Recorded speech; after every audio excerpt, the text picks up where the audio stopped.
Hello everyone, welcome back to RPC Simplified.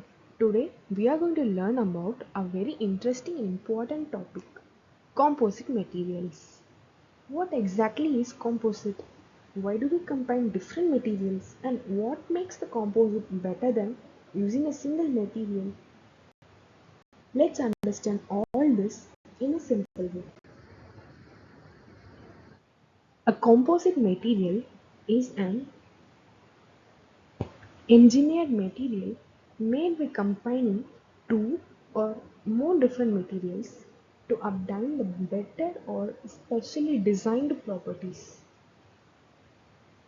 By blending so they don't completely lose their identity.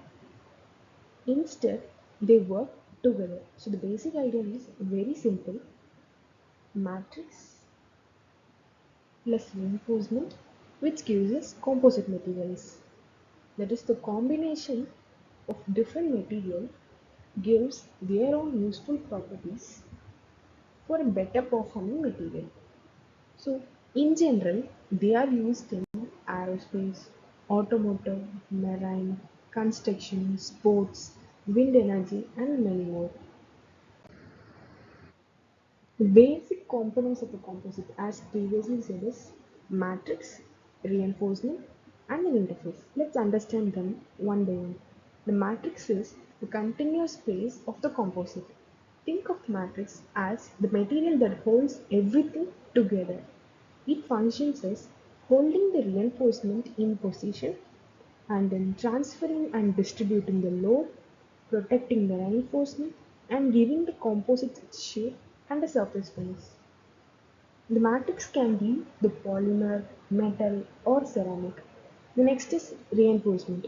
The reinforcement is the strengthening phase present inside the matrix.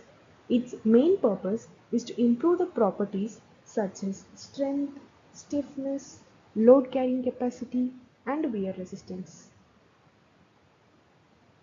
Reinforcement, what are the forms it can be is fibers, particles, or fabrics. Some common reinforcement materials are alumina, carbon fiber, aramid fiber, silicon carbide, glass fiber, and so on. The next we are going to see about is matrix reinforcement interface. This is the region where the matrix and the reinforcement meet. It is very important because it helps in transferring the load from the matrix and the reinforcement. Not only this decides the final properties, it also depends on several factors such as type of the matrix we are using, reinforcement, what type of reinforcement we are using, the fiber orientation, its volume fraction, reinforcement size, and its bonding, and how it is being manufactured, that is the manufacturing process, and so on. Now let's move about modern composites. So there is an improvement with synthetic resins, fibers, and its manufacturing technologies, which led to be called as modern composite materials development.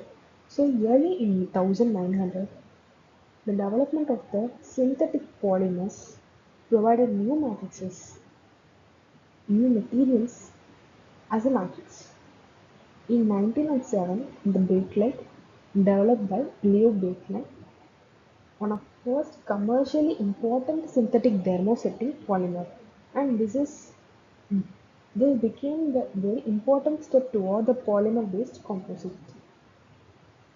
In 1930s, the development of continuous glass fibers and polyester resins made glass fiber reinforced polymers possible, and these materials offer low weight, good strength, corrosion resistance, and the design flexibility.